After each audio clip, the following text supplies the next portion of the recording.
일반서 FM 90.7MHz 까칠한 시선 이도영입니다. 인천 중구 강화군 옹진군 지역구의 현역 국회의원이죠. 배준영 의원과 함께합니다. 의원님 안녕하세요. 네, 안녕하십니까.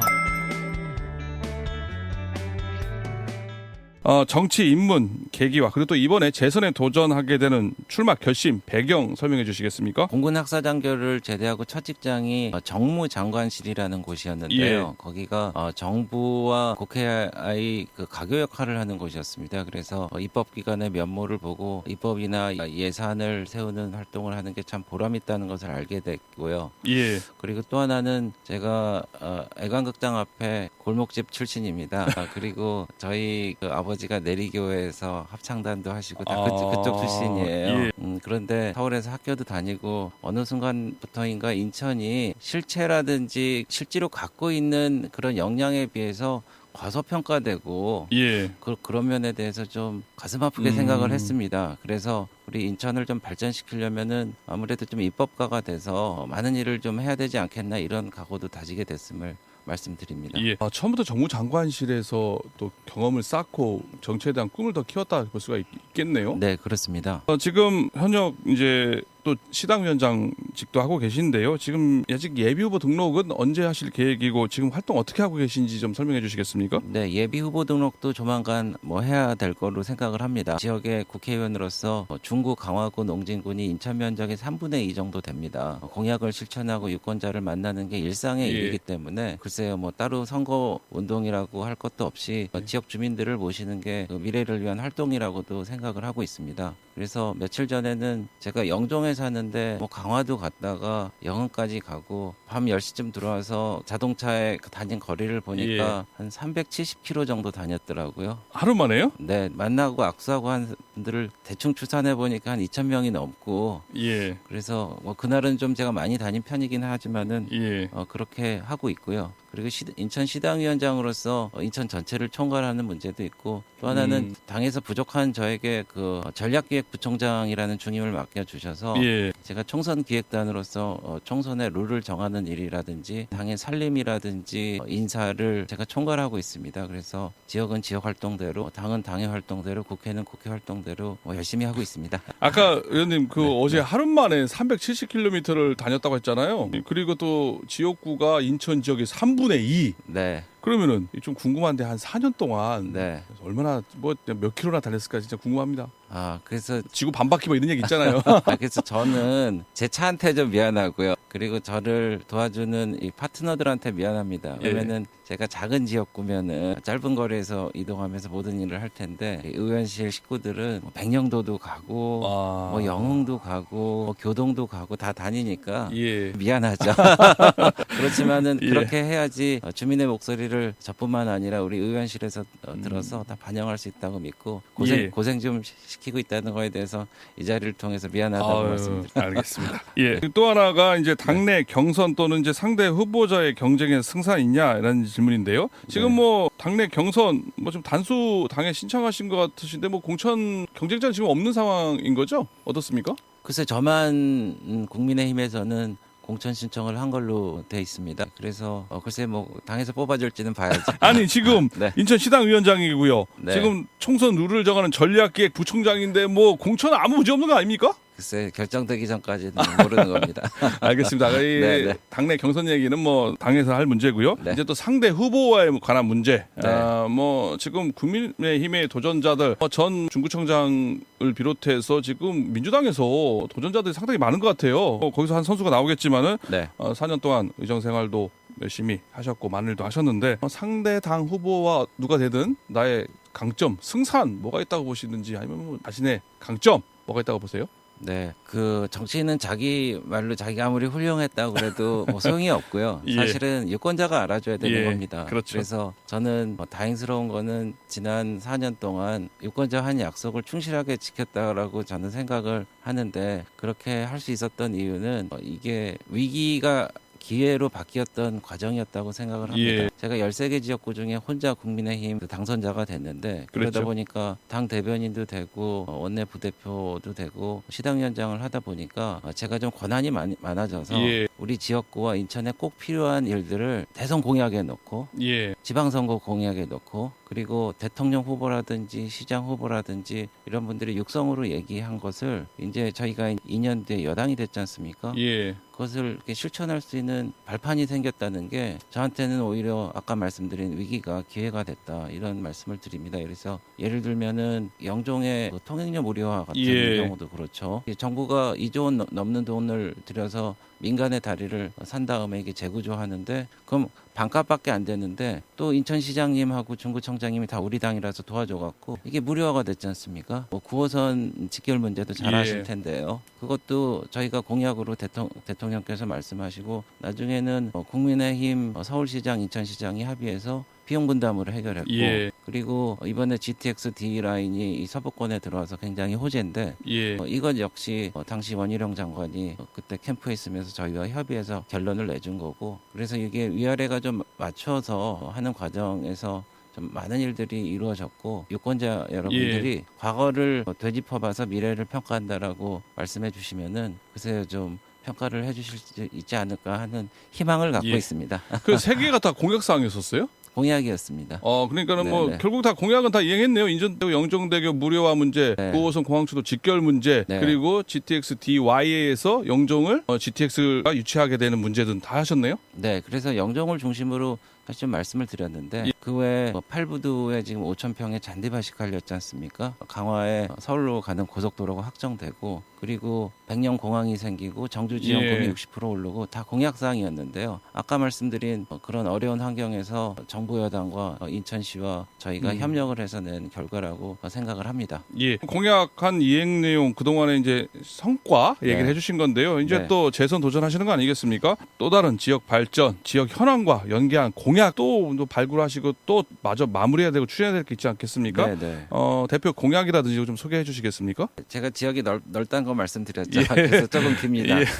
네 파트인데요. 예. 원래 중구 원도심 같은 경우에는 이제 인천 내항이 개방됐지만은 교통의 접근성이 중요하기 때문에 인천역에 KTX를 정차하게 하는 문제가 있습니다. 그래서 예. 그걸 해결하고 또 동인천 역사를 철거하기로 저희가 확정시켰습니다. 이제 철도 지화법이 1월에 통과됐기 때문에 지화하고 개발 이익을 통해서 어떤 시설을 만들지 예. 저희가 이제 그것을 추진해 나가야 할 거고요. 그 월미도의 그 해안도로를 통해서 우리가 그 연안부두 쪽에 접근성을 좀 강화하는 문제라든지 뭐 이런 게 있습니다. 그리고 영종 같은 경우에는 GTX D가 들어온다고 확정이 됐지만 하늘도시 전철역을 만들어야 돼요. 네. 영종역과는 좀 너무 멀거든요. 그래서 그 문제가 있고 그리고 110만 평 저 유보지가 있는데 얼마 전에 제가 LH 사장도 불러서 협의했습니다. 예. 거기에 대기업이라든지 거대한 일자리를 희망한 3만 개 이상의 일자리를 만드는 게 저희 2단계 계획입니다. 그리고 그 영종이 인구가 이제 12만 명이 넘었는데 그게 걸맞는 국제학교라든지 대형 종합병원이라든지 기초 인프라 및 경제 자유구역의 대표적인 시설들이 들어와야 된다고 생각을 하고 있고요. 버스가 좀 불편하거든요. 버스가 배차도 늘리고 그렇게 해서 실생활에 도움이 되는 방향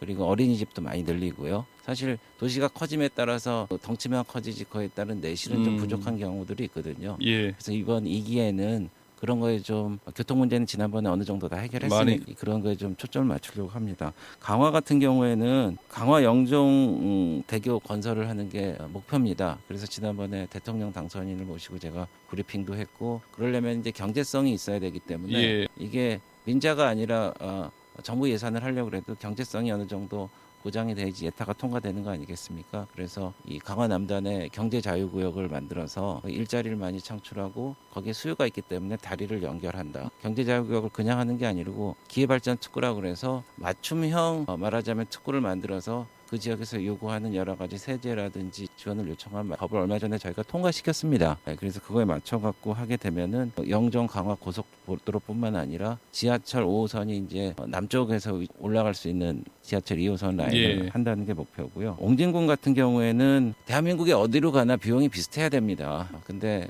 비용이 높기 때문에 여객선의 완전 공영화를 하는 게 저희가 큰 목표고요. 옹진군 군민회관을 좀 연안부두에 만들고 싶습니다. 여기서 굉장히 많은 서해오도 주민뿐만 아니라 여러 인근 도서에 옹진군 국민들이 오가시는데 좀 마땅히 스테이하거나 뭐 시간을 보내거나 할 장소가 없기 때문에 너무 불편하거든요. 그래서 그것을 하고 또 대형 여객선도 만들고 지난번에 임기 내 제가 정주 지원금을 10만 원에서 16만 원까지 끌어올렸는데 20만 원까지 할 예정이고요. 그리고 영흥 같은 경우에는 지난번에 쓰레기를 매립한다는 27만 평이 있었는데 저희가 무산시키고 그 땅을 인천시에서 샀기 때문에 거기에 그 대규모 일자리라든지 여러 가지 영흥과 옹진에 도움이 될 수 있는 그런 시설을 유치하려고 하고 있고요. 그런 플랜을 갖고 제가 또 기획재정위원회 위원이고 또 그러기 때문에 정부 여당과 좀 긴밀히 협조해서 할 수 있을 거라고 봅니다. 공약이 너무 많은데요. 아니 근데 공약이 너무 많긴 한데요. 제가 저희 공약을 평가하는 게 나왔는데 제가 공약을 상당히 많이 준수했습니다. 그 매니페스토 그 네. 공약 이행률 같은 거 막 평가하지 않아요? 지난 4년 동안에 공약 이행률 어느 정도 나왔습니까? 그게 이제 아직 발표는 안 됐어요. 아직 안 됐습니까?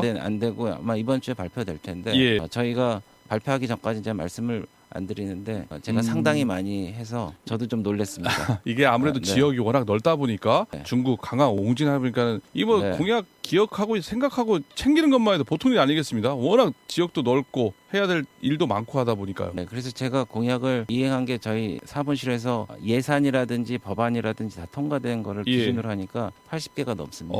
일단 좀 공약 관련된 얘기 좀 길게 좀 얘기 나눠봤고요. 또 시당위원장으로서 또 국민의힘을 또 대표하는 인천시당 위원장으로서 인천시의 과제, 대책, 현안 뭐 짤막하게 한 말씀 해주신다면요. 큰 틀에서 말씀드리겠습니다. 인천이 지역 내 총생산이 부산을 넘어섰습니다.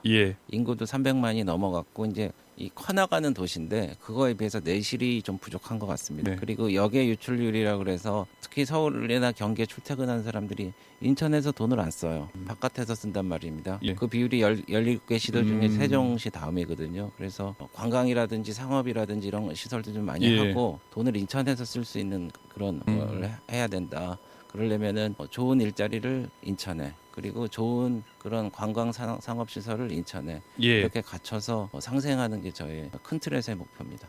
GRDP 얘기해 주셨는데 이제 아무래도 내실을 갖춰야 되는데 더 집중을 해야 된다라는 그렇습니다. 얘기를 해주신 것 같고요. 국민의힘 입장에서는 쉽지 않겠느냐라는 얘기가 나오고 있는데요. 뭐 더 나가서 경쟁력, 아까 말한 공약 이런 거 인물 보고 평가하는 게 아니라 윤심이냐, 명심이냐. 해가지고 뭐 윤석열 대통령 아니면 이재명 당 대표에 대한 평가가 고스란히 이번 수도권 선거에 미치는 거 아니냐, 특히 정권 심판론 때문에 어렵지 않겠느냐 이런 일각의 시각이 있는데요. 이 점에 대해서는 어떻게 진단하고 계십니까? 우리 당이 수도권 선거에서 쉬었던 적은 한 번도 없습니다. 그렇지만은 저희가 과거를 되돌아보면은 18대 선거 때는 12개석 중에 9석이 저희였고요. 19대는 6석 정도를 갖고 와서 저희가 통상 반 정도는 가져오지 않았나 이런 생각을 합니다. 이번 선거 같은 경우에는 조금 양상이 다른 게 인천에는 죄송한 얘기지만 돈봉투 이슈가 있습니다. 그래서 유권자들의 도덕적인 기준이 굉장히 높은 상황에서 돈봉투 사건이 13개 지역구 중에 한 8개 정도에서 지금 벌어지고 있고 뭐 옥중 창당을 한다든지 뭐 그런 연루된 분이 다시 복당을 한다든지 이런 거를 과연 유권자들은 어떻게 볼 것인가라는 게 다른 서울이나 경기에 비해서 저희가 다른 거고요. 그리고 분명히 정권 심판론이 있을 수 있습니다. 근데 사실 지난번 21대 선거도 시기적으로 보면 문재인 정부 한 중간 정도 됐고 그리고 조국 사태가 아주 뭐 할 때 아니었습니까? 근데 민주당이 압승을 했기 때문에 정말 세상에 제일 어려운 게 민심인 것 같습니다. 그래서 저희가 정권 심판론이라든지 저희 당의 어려운 상황이라든지 이런 것 때문에 절대 일반화해 갖고 결론 낼 필요는 없고요. 하루하루 열심히 민심을 쫓아서 원하는 바를 말씀드리고 나중에 약속을 지키겠다는 그런 굳은 결의를 다지면서 선거에 임하는 게 바른 자세라고 생각합니다. 알겠습니다. 마지막으로 지역구 주민들, 유권자 여러분께 전달하고 싶은 메시지 듣고 오늘 인터뷰 마무리하겠습니다. 이제 설날이 얼마 남지 않았기 때문에 새해 복 많이 받으시고 건강하시고요. 그리고 푸른 용이 인천에 딱 맞는 겁니다. 그래서 바다에서 나와서 하늘로 가니까 올해가 인천의 해가 될 텐데요. 저희 국민의힘과 같이 승천하는 그런 기쁜 한 해가 될 수 있도록 저희가 분골쇄신하면서 열심히 노력하겠습니다. 믿어주십시오. 알겠습니다. 오늘 바쁘신 와중에도 출연해주신 중구 강화 옹진군의 배준영 국회의원 그리고 또 인천 국민의힘 시당위원장이신데 오늘 출연해주셔서 고맙습니다, 의원님. 네, 감사합니다.